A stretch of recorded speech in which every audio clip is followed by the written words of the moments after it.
intimation, but it's starting.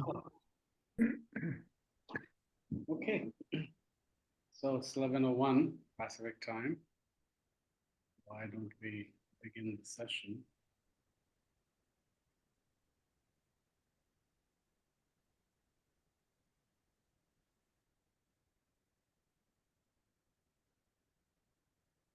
Just to avoid feedback and muting people.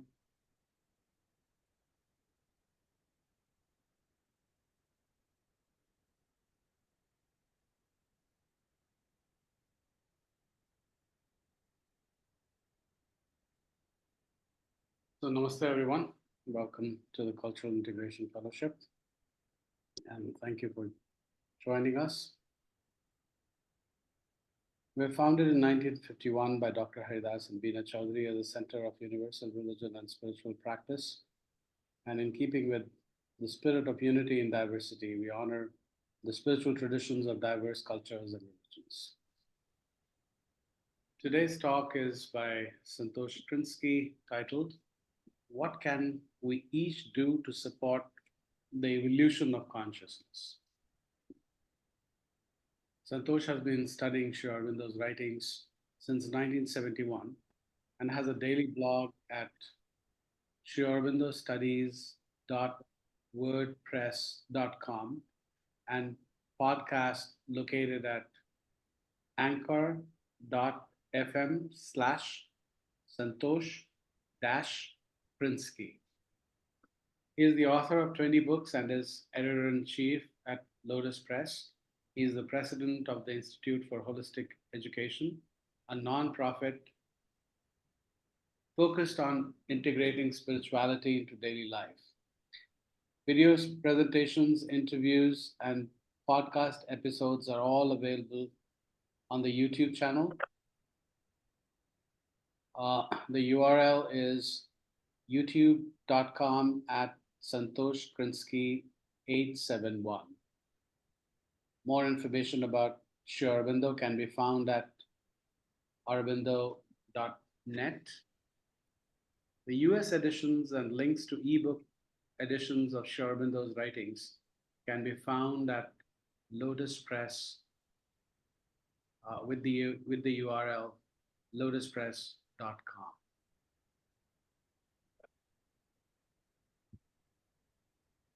So before I formally invite Santosh to make his presentation, I have something from Dr. Haridas Chaudhary from this book, The Prophet of the Life Divine. Instead of reading home from his writings, I'm going to read a paragraph. There's a very interesting story behind this book.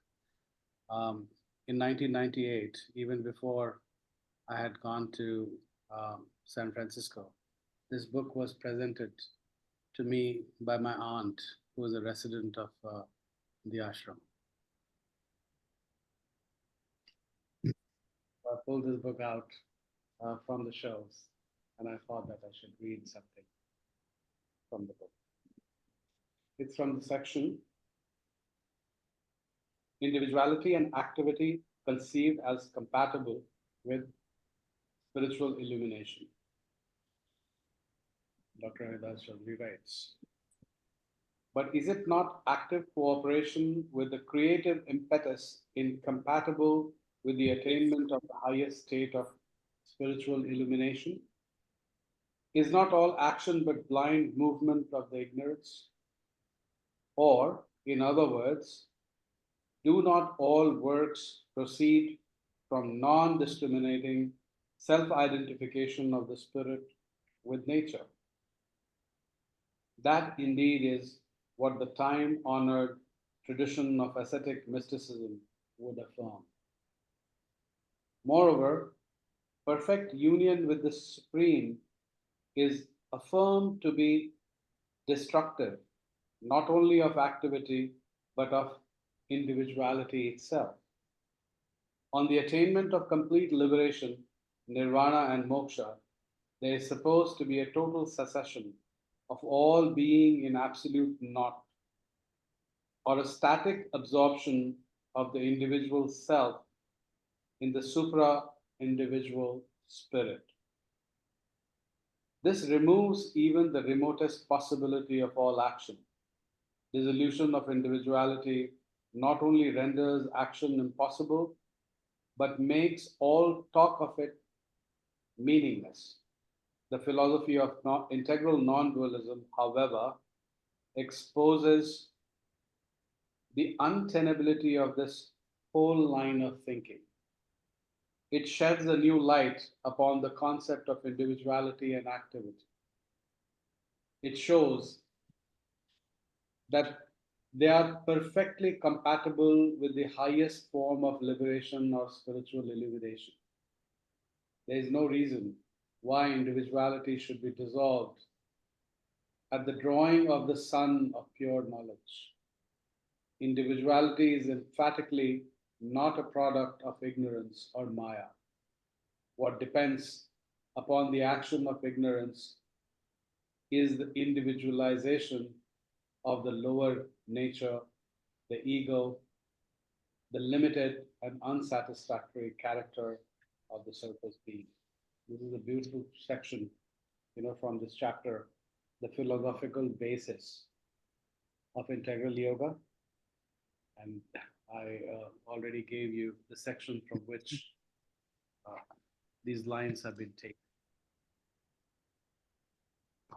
Let's meditate on these words for a couple of minutes, and then I'll formally invite Santosh to make his presentation.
Over to you, Santosh.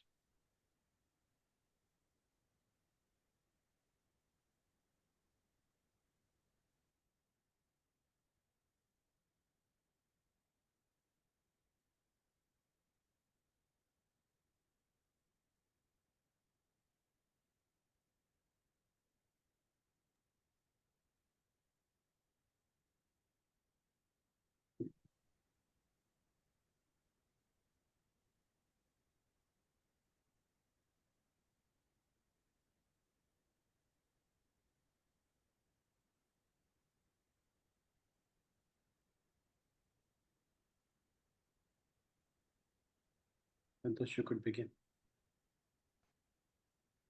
Namaste. Welcome all of our friends and Guru Bhai here on this auspicious occasion of being able to join with Kundan and the Cultural Integration Fellowship and the spirit of Dr. Chaudhary and Bina Chaudhary, whom we very much love and respect for their efforts. Kundan made a little bit of a mistake this time in inviting me to talk, and that is he said, speak about whatever you like. And so we're going to cover a lot of ground today because I don't often get that opportunity. And for anybody who has any thoughts, questions, or whatever. I'm leaving some time at the end of the presentation for us to share and to raise questions, to share your own ideas and experience. And I encourage you, if something comes up along the way, make a little note so we don't lose it. And let's dive right in here. The question today is, what can each of us do to support the evolution of consciousness? And the texture and background of that is that we start out as ego personalities. We feel, we experience the world, we grow up and get indoctrinated, if you will, into the idea that we are separate from the rest of the creation, and that somehow we have to survive and thrive at the expense of other aspects of the creation. This is a dualistic perspective. It also permeates spiritual practice of the past, which Dr. Chaudhuri in his paragraph so clearly illustrated. The idea that my meditation, my spiritual development is something I do separate from my life in the world, and that I have to abandon the one in order to achieve the other. And that is, again, a form of dualism, and it remains rooted in ego. The idea that I am separate and I can be saved while the rest of creation can do whatever it pleases.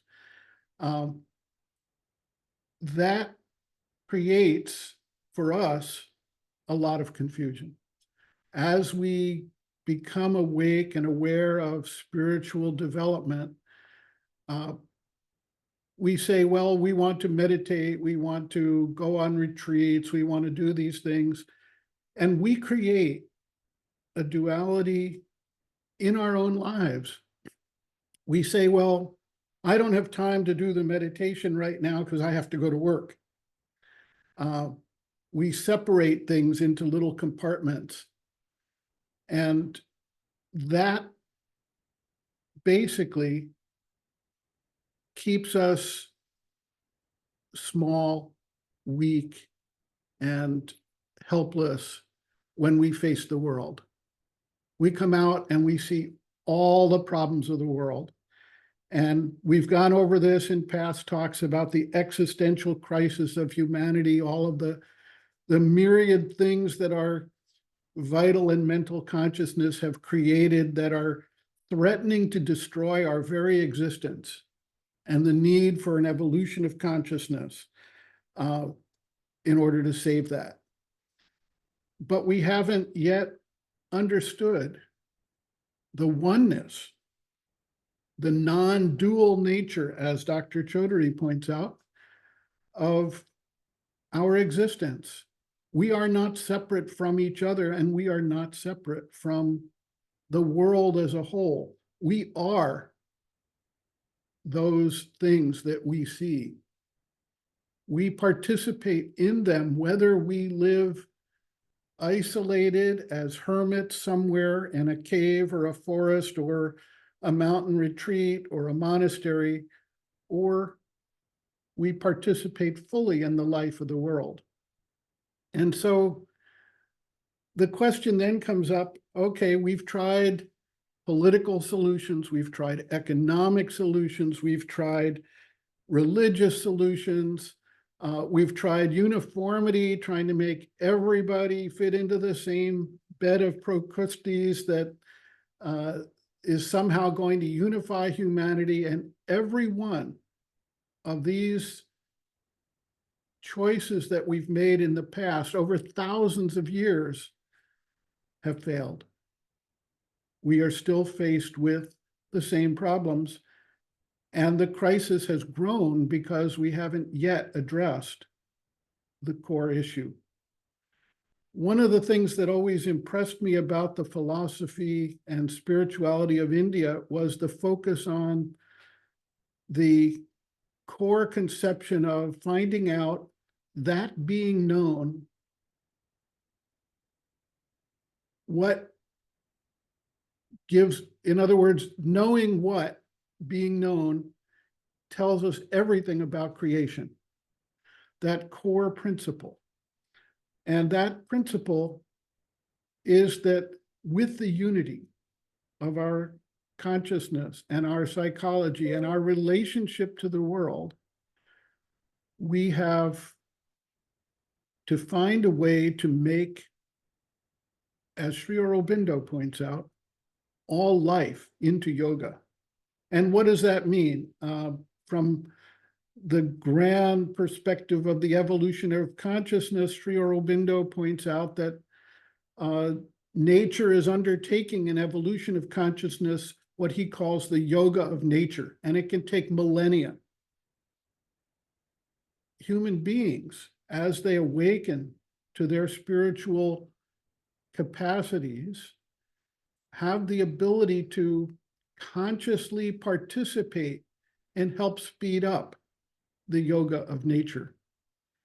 That does not necessarily mean that some individual is going to be able to escape the rest of humanity and somehow become enlightened and everyone else is still left behind. It really means that through individual practice and through our relationship to the external world that we experience, through our relationships with family, friends, acquaintances, work colleagues, and our work in the world, that there is an interactive process that creates, first of all, the texture of consciousness within humanity that textures our vital nature, our physical nature, and our mental nature so that progress beyond into a new level of consciousness becomes possible.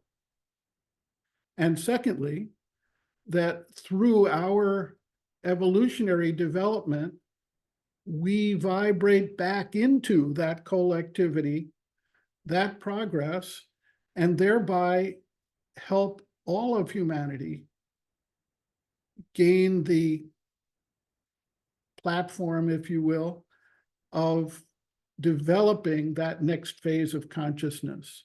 We are not separate. We require a change of human consciousness. People say, it's impossible. You can't straighten out a dog's tail, they say. Well, if we look at things, if we look at the history of humanity, we see that actually a change of consciousness is possible. It may be hard. It may take a long time in the context of an individual human life. Our 80 or 90 or 100 or 130 years, I think someone just died at the age of 117. The longest living person has now died. So 117 is where she was.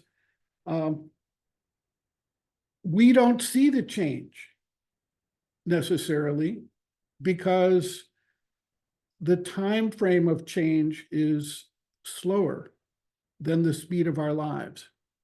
There is a difference in, you could say, time dilation, as they would talk about in physics and astronomy nowadays, so that the human life doesn't see the impact over time. But we can look back at history and we can see that huge changes, in fact, are taking place that represent a new level of consciousness. Look back 100 years and look to today. We see things that could not be imagined 100 years ago. I mean, think about it, 100 years ago, more or less, women couldn't vote. We didn't treat them as equal people in our society. They had to follow the dictates of the male direction. And nowadays, we take the vote of women and the power of women for granted, actually, in many parts of the world.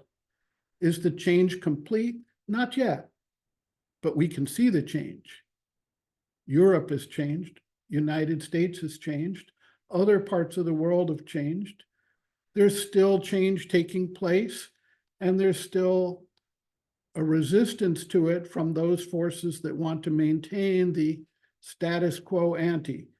That doesn't mean that a change of consciousness hasn't taken place. It means that it's still in process. We see a new awareness of people all over the globe. We see the internet. We are able to join together in meetings like this. We're able to watch television and news cycles from all over the world, and suddenly we understand the issues, the sufferings, the opportunities, the cultural developments from all other places in the world. When an earthquake occurs in Turkey and people are dying and crushed there, the world responds and sends aid. This is a new consciousness of unity of humanity that is slowly starting to permeate. We see the development of things like the United Nations, as imperfect as it was formed because the powers that were wanted to maintain the powers that were. And so they set up things like, the Security Council veto, et cetera, which has been a tremendous hindrance on the real power of the United Nations. But nevertheless, the concept, the idea that humanity could work together to solve problems together, to avoid wars, to address worldwide issues, became real. It used to be that one kingdom would fight another kingdom, and one would become the emperor, and one would become the vassal state, and the emperor would tell everyone what to do, collect tribute, and that was it. Well, that time is changing. We see a new awareness of the environment. Go back to the 1950s only, which is 75 years. Nobody really was talking about the issues of the toxic pollution caused by our industrial revolution, the issues of the chemicals that were going into the air, the land, and the water. No one was talking really about the issues of climate change that we were greatly responsible for. And yet, fast forward 70 years, and the world is now recognizing these things as serious and real issues and working on it. We have the issue of increased interest in spiritual practice. This used to be something that was done by an individual who somehow in his local life and community woke up, became dissatisfied with what he saw as the goals in front of him, and he went and tried to find out what his spiritual purpose was, took up yoga or some kind of meditation practice or Buddhism or whatever it might be. This used to be an individual phenomenon. Now it's a worldwide phenomenon. And we see people everywhere in the world wanting to understand who they are, what they are, why they're here, and take up some form of spiritual practice. We see new ideas about how we treat children. We see the abolition of slavery in many parts of the world.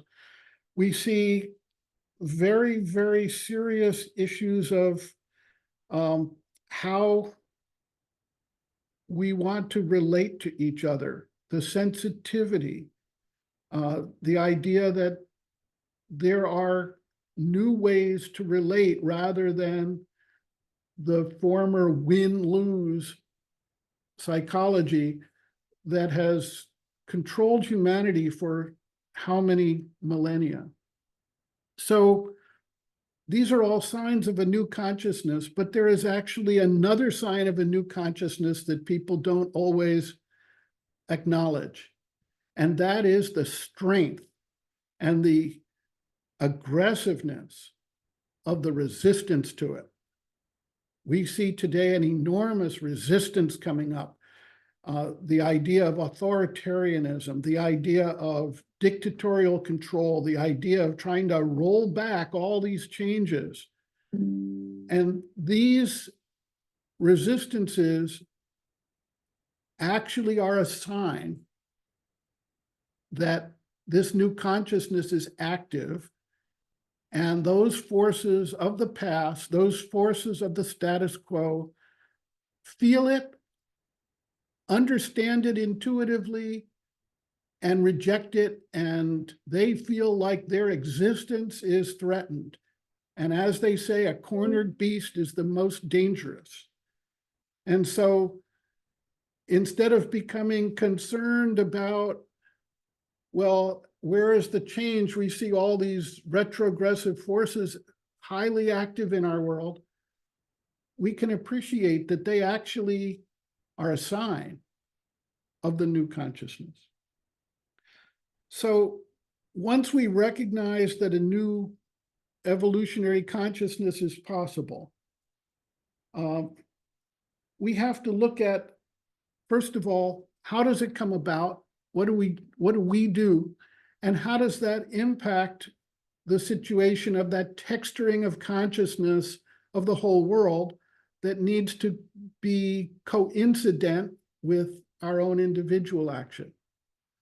The first thing is each individual, whoever you are, wherever you are, has the opportunity to work on the spiritual underpinnings of your life, change who I am, who you are, and then through the radiation principle of that energy, everyone else around us takes on some of that energy, and over time, we create change.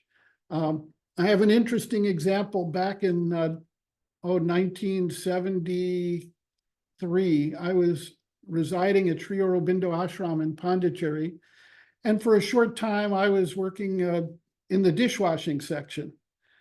And I had the opportunity to meet and observe a man there by the name of Ramakrishna Das.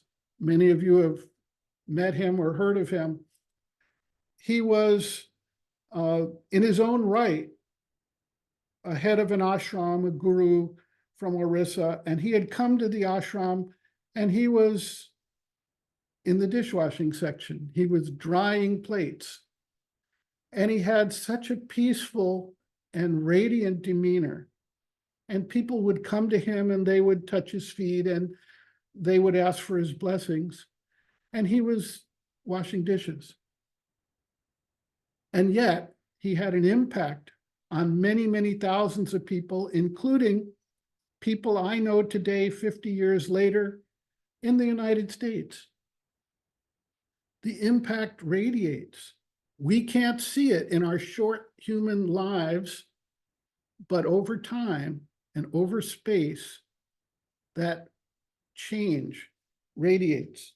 Now, we've all heard about the butterfly effect, okay? And sometimes we laugh about the butterfly effect. Oh, the butterfly in Indonesia is going to flap its wings and the whole world's going to change. And we joke about that. Okay, fine. Let's move beyond the butterfly effect for a moment. And let's talk about the tsunami effect. You have an earthquake somewhere in Japan or Alaska or wherever it might be, and it starts a tsunami. And the tsunami starts out as maybe a 1-inch wave in the ocean. And by the time it hits a landmass on the other side of the world, it can be 10 or 20 or 30 feet high. The impact at the point of meeting another part of the world is far greater than the observed starting point. We talk about the avalanche effect, how a small snowball or a boulder at the top of a mountain can roll down a mountain and create an avalanche that buries villages. Small starting point, large impact. We look at throwing a rock into a pond. Virtually everyone has done that. They've watched throwing a rock into a pond and you see ripples out. And that's all great. That rock is very small. The ripples are relatively small, but we don't internalize the impact of that. But go ask a dinosaur about the impact of a rock rippling in a pond. A rock that was 0.08% of the mass of the Earth came with sufficient concentration and force into one spot on the Earth and wiped out most of the life on the planet, including the dinosaurs that had lived here for how many years? How many hundreds of thousands or millions of years? A rock, 0.08%, not even 1% of the mass of the Earth had such an impact. Granted, it came with concentrated force. It came with momentum when it hit. But that is the type of work that each one of us can do in our own lives as we develop in our spiritual practice and concentrate that force. We can have an outsized effect.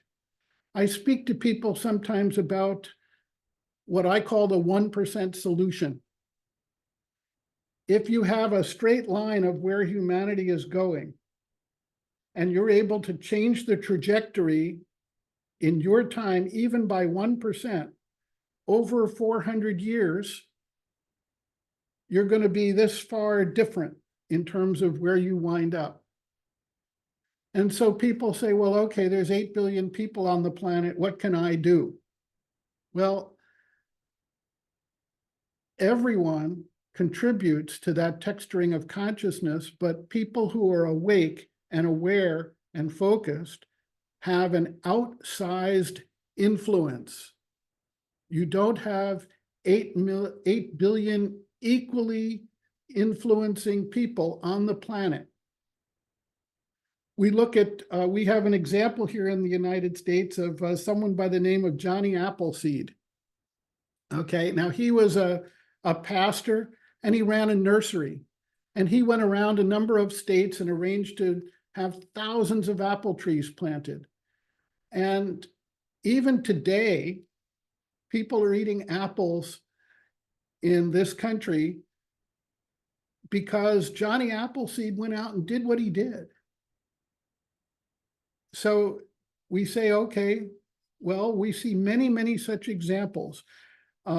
Obviously, names percolate to the top when we think about it: Da Vinci and Beethoven and Sri Aurobindo, and who knows who else is out there. There's so many names, Dr. Chaudhary, who have outsized influence.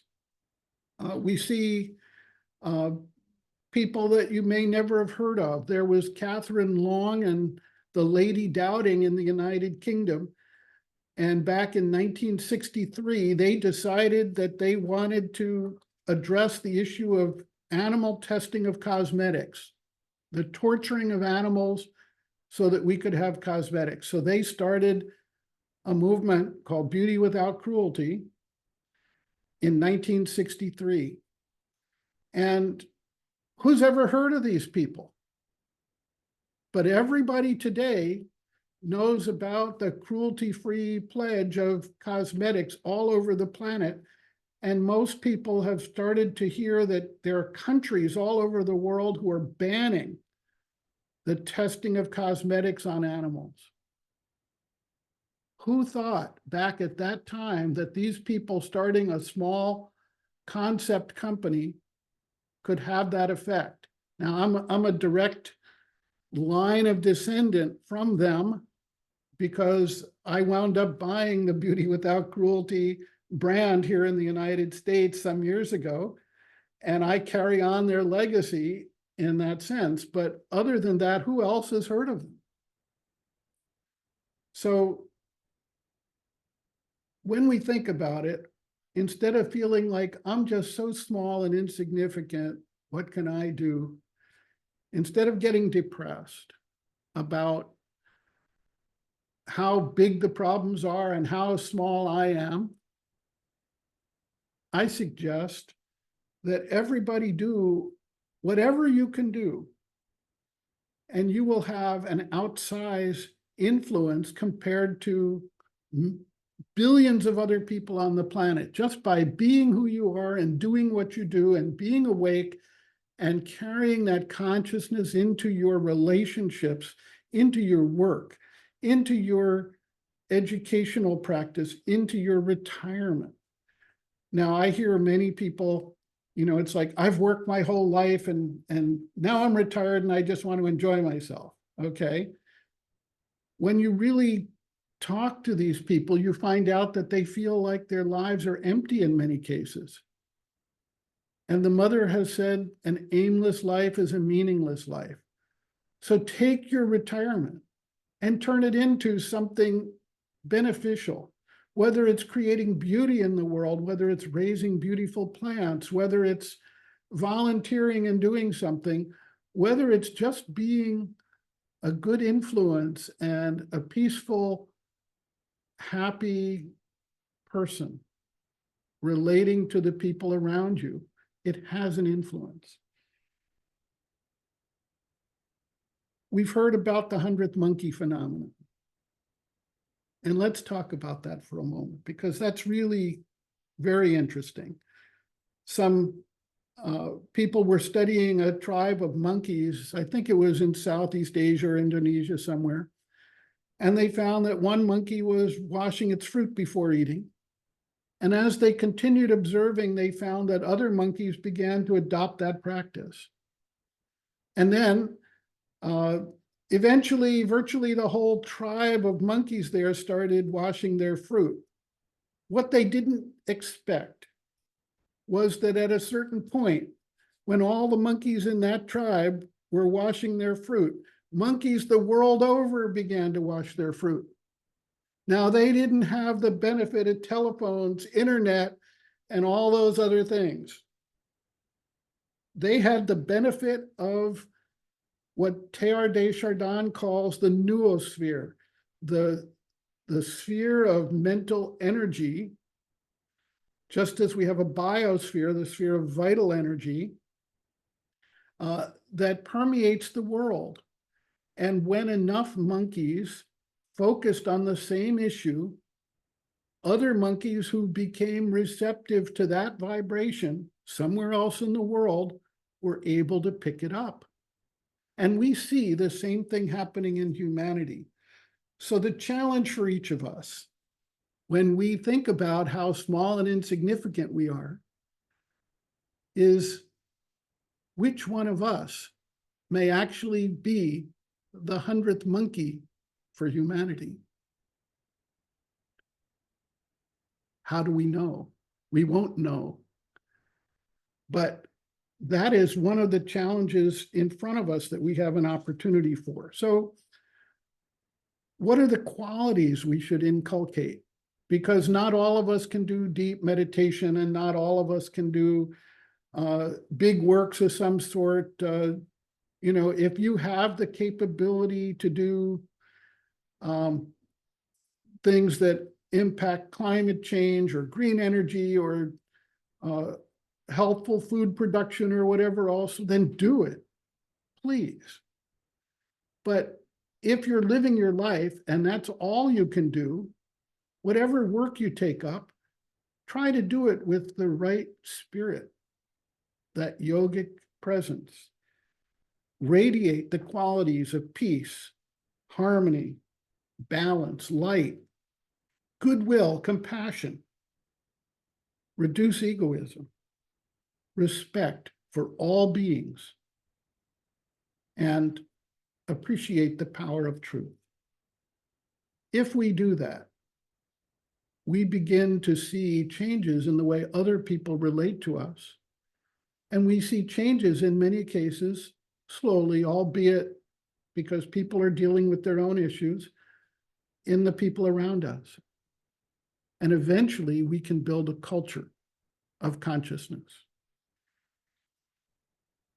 So then we come to, okay, you can't deal with maybe climate change is too big for you, or stopping the Arab-Israeli war is too big a thing for you to take on yourself. That's okay. If you've done what you can do, at least support those projects that represent the change you want to see happen. If you can volunteer, volunteer. If you can support them with your goodwill and your encouragement, and that's all you can do, do it. If you happen to have money and you can give money to them, give money to them, because they need money to operate, energy in order to operate. That brings us even to the project of Oroville, which we've talked about before. Oroville is the mother's project to create a laboratory to tackle the human issues. And the human issues of clean water, clean energy, the food issues, because we see the collapse of the ocean fisheries, which are going to impact 1 billion people on this planet for their very survival. These type of issues are being taken up with various programs in Oroville, dealing with how we can waste less, doing things so that we're not creating so much toxic pollution in production and masses of toxic materials on the back end that we don't know what to do with. They're working on desalination. They're working on solar energy mini grid. They're working on high protein hemp and algae foods. There's many, many projects there. But beyond the projects, they also have the opportunity to face the one thing that humanity has never, ever solved in all of our thousands of years, and that is to address the issue of human unity in a way that isn't purely uniformity. It's highly audacious to say, let's tackle human unity and bring people from all different backgrounds, cultures, countries, languages, mindsets, educational interests, etc. And let's bring them into one place together and let them figure out how to do governance of one community together. What do you think the odds of success of that are first time out? You know, we have an apocryphal story of the invention of the light bulb by Thomas Edison. And when I was a young child, I lived in a place called Menlo Park Terrace, which was right next to Menlo Park, New Jersey, where Thomas Edison did his work. So I got to hear all these stories, and they may or may not be true, but he once said that in order to invent the light bulb, he failed 1,000 times. He tried one thing, it didn't work. He tried another thing, it didn't work. He didn't give up. And eventually we can flip a switch and we can have light. And so that's a symbol for us of what Oroville has to do to succeed at figuring out how humanity is going to learn to live together in peace and harmony on this planet and solve its big issues. Take up the issues, but also deal with the governance issues. And they are trying and have tried many, many of the different solutions that humanity has failed at in the past, and they failed equally as much, because those are not the solutions. But what's interesting is they go back and they say, okay, let's see if we can find another way. And so they set up a group called Dream Weavers or Heart Weavers, and they bring people together and they look at their failures and they try to find a way forward. They haven't yet succeeded, but the good thing is they haven't yet given up. And so to me, that's really one of the most important things, if you will, is we've got an opportunity there to contribute to the solving of this problem. Now, people see that communities unify based on an external threat. And so now the popular literature is filled with alien invasions.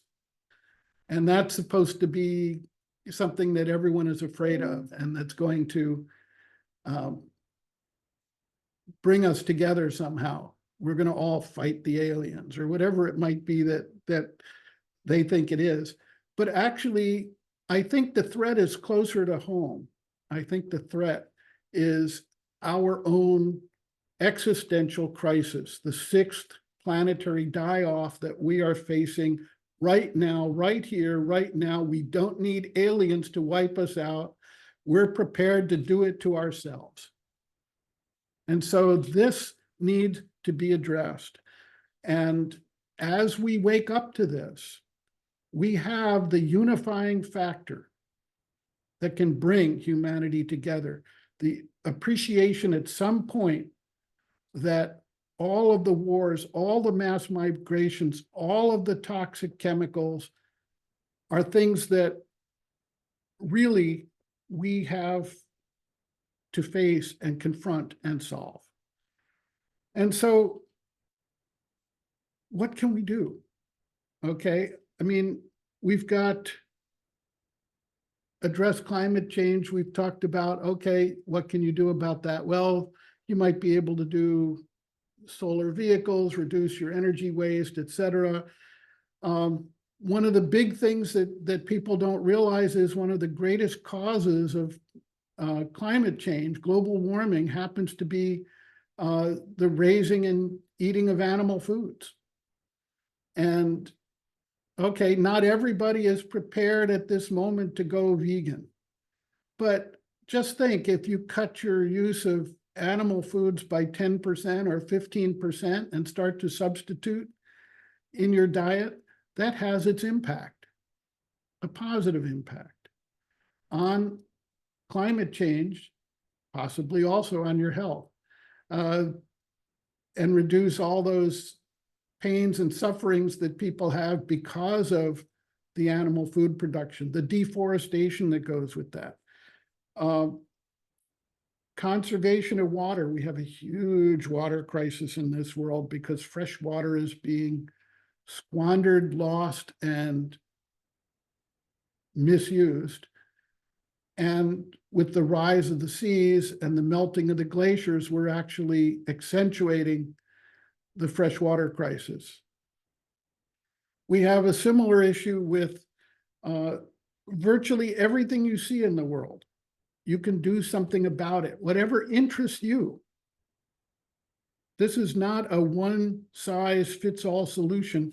Everybody finds their own things that they can do to fix something, to work on something, to create beauty and harmony in the world.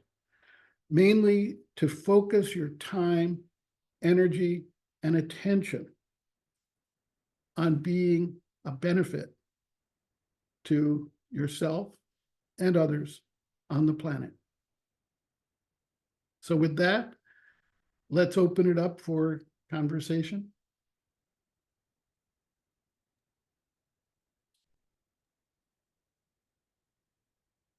Thank you, Santosh. I'm sure people will agree with me that I did not err in giving you the topic that you chose. You should speak on anything that you want. Thank you very much. That was absolutely particularly from the perspective of participating in the creation of new consciousness, which is the central pursuit of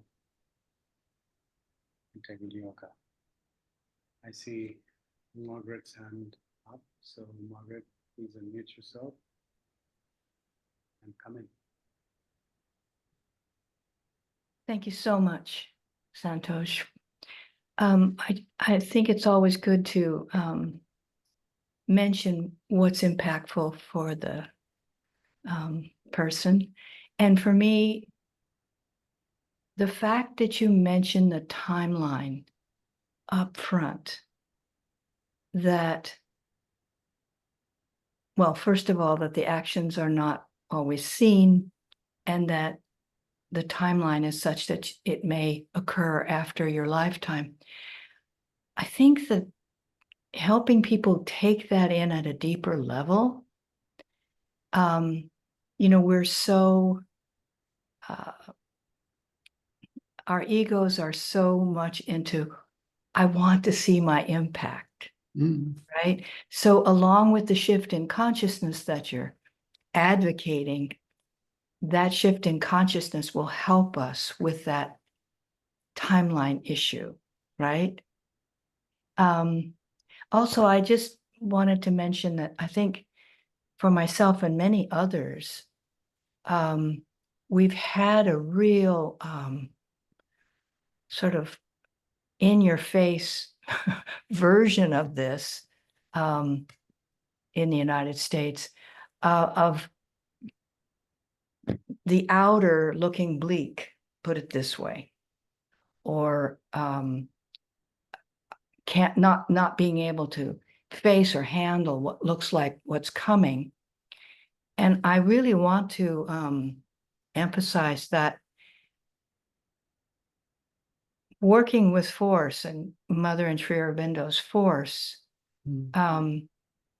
helped get me out of that orientation so that I could be functional. And so it's like a preview of whatever we are going to face that looks dire. If we've had an experience of making that shift, then it can become our way of being for the next crisis, right? So anyway, I wanted to thank you for how you orientated us to these very important shifts. Thank you. Well, thank you. And, Johnny Appleseed didn't get to eat all those apples. That's right.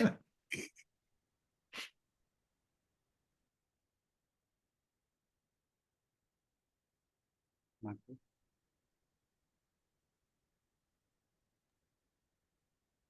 So there was just a big convention in Chicago.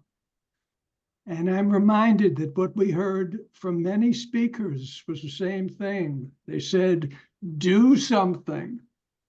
They didn't tell you what to do. They said, do something.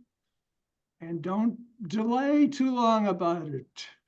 Do something now. So it just reminded me.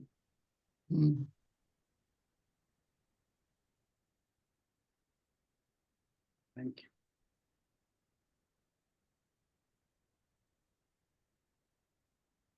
Well, it's not often we basically talk people into silence here. So it's interesting.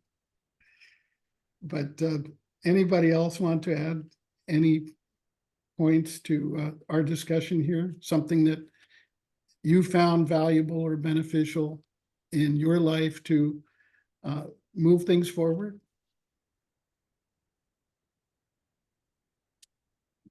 I can fill in till people think about this question. What I really appreciated was at the beginning of your talk, how you were talking about the shifts in consciousness that have happened in the last few decades. Things that we have started taking for granted, but they didn't really exist that particular way. So, that sort of trajectory put us on a positive note, which I really appreciate. And then, of course, you started talking about different problems that exist, that we collectively face as humanity. And then coming to how we can bring about the changes. And what was very important was that we don't really have to think big, we can make small changes. And these small changes will have an impact in the future.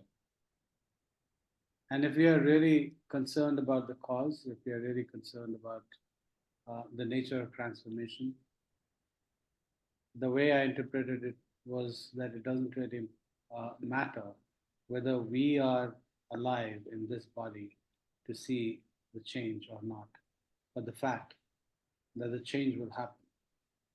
The change itself is going to take its due course. So that was something which was very beautiful. I really appreciate it. Yes, and that's also something that Sri Krishna mentions to Arjuna in the Bhagavad Gita, that whether you participate or not, all these warriors on the other side are already destined to die because change is happening. But you are a protagonist in your time, in your circumstance, to help that along. Don't take it personally, just deal with it.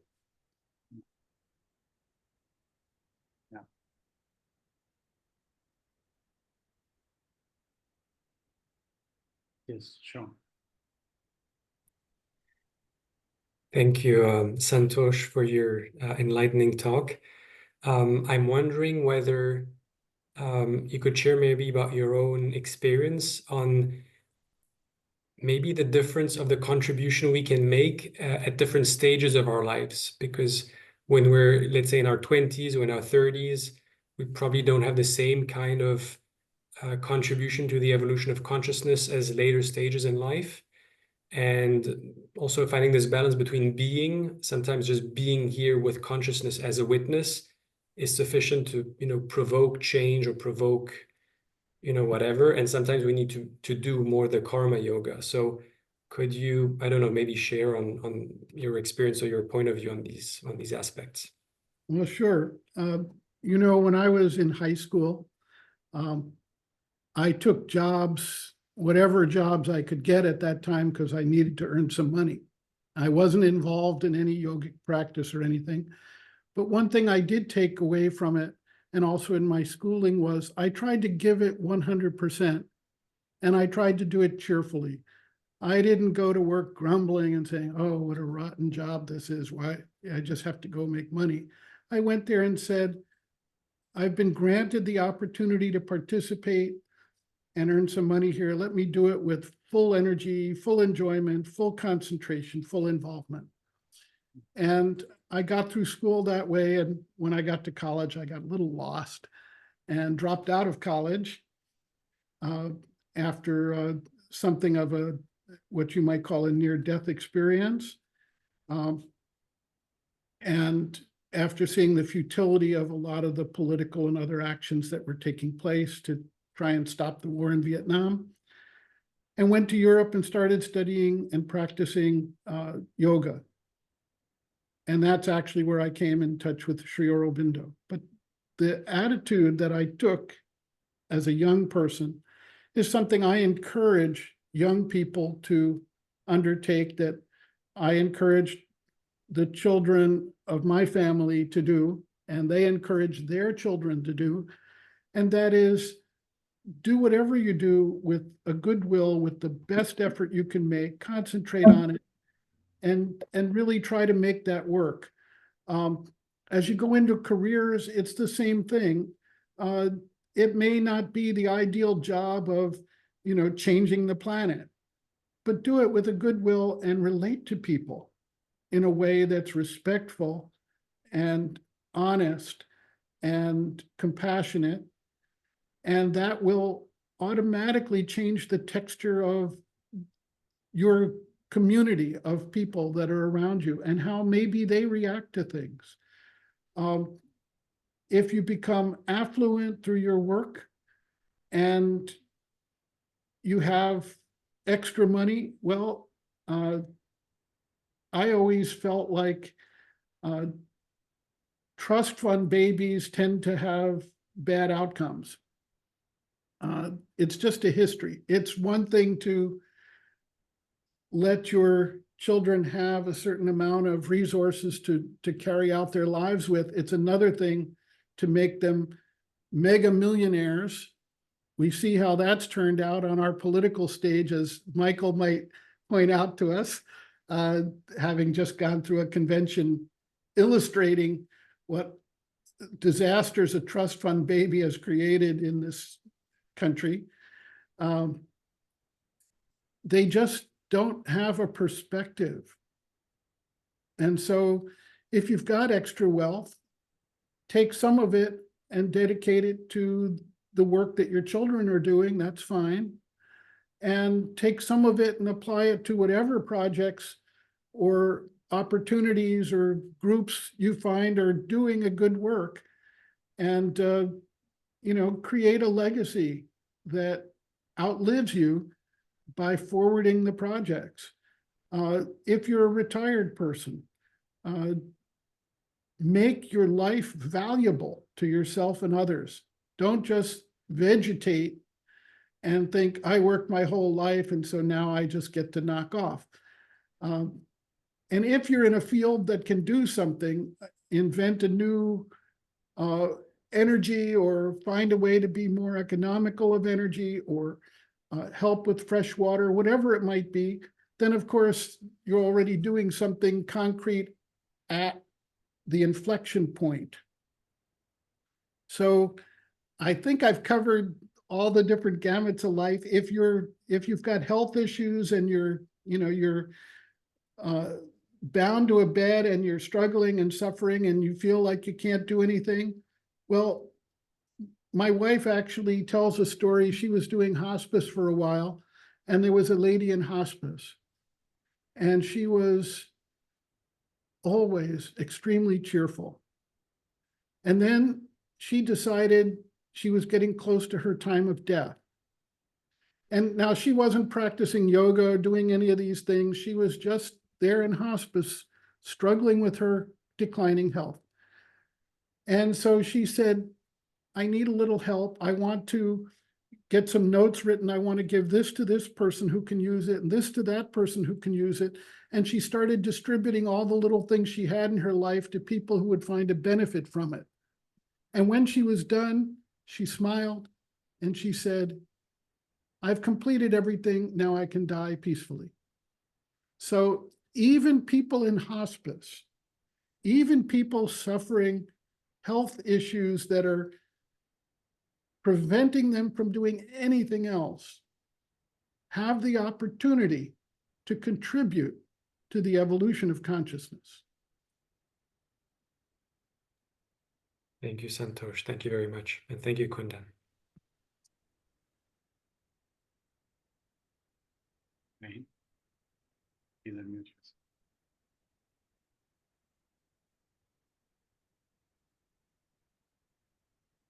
Wayne, please unmute yourself and come in.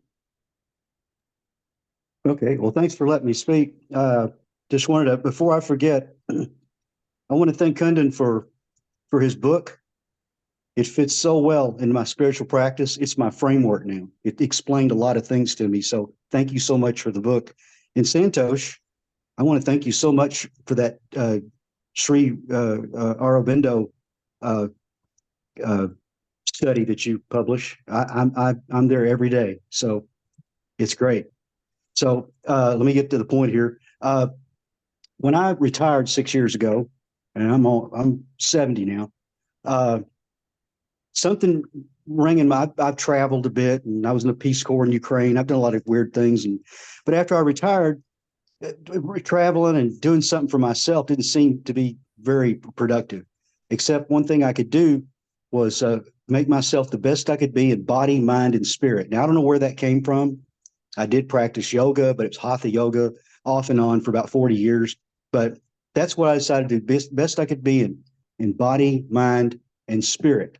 And so that's what I did. And rather than travel or try to do things for myself, and I put my faith in God and or supreme being or whatever you want to call. And since then, of course, I've discovered Aurobindo and I've found some other Western philosophers, but not putting myself first above everything, realizing there's other things more important than me, and that I can. And I'm the happiest I've ever been in my entire life, and my life has not been very happy.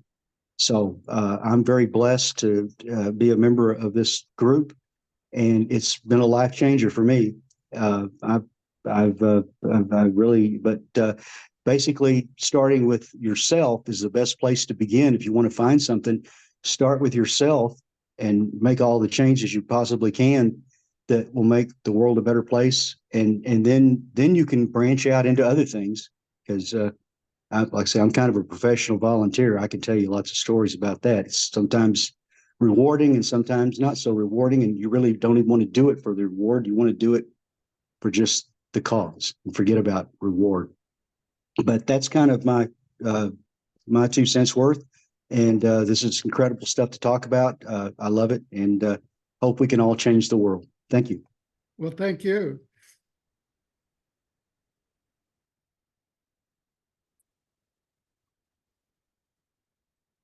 Thank you very much. Yes, eventually. Please mute yourself. Okay. Hi, Santosh. First of all, I want to thank you for a very relevant and wonderful talk. I think the question that you asked, what one can do in different phases of life, as somebody asked, it bothers everybody and everybody has to deal with it. I think you explained it very nicely that whatever we do will have an impact. We may not be able to see that in the short run. Thinking on that aspect, I think in the current world, information and data is a big power.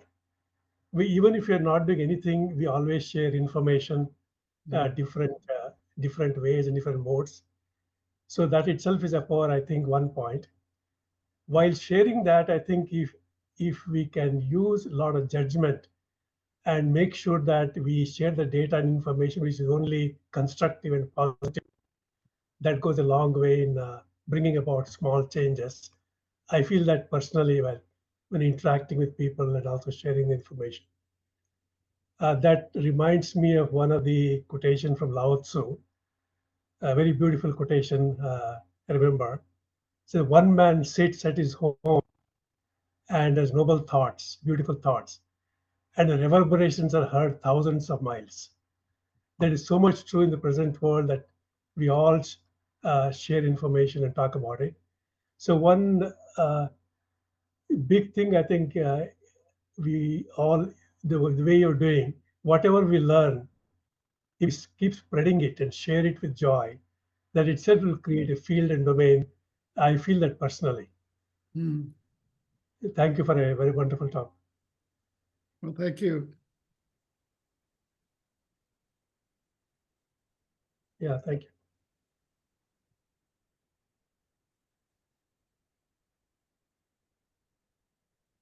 Okay. It seems that we are naturally coming to an end of this wonderful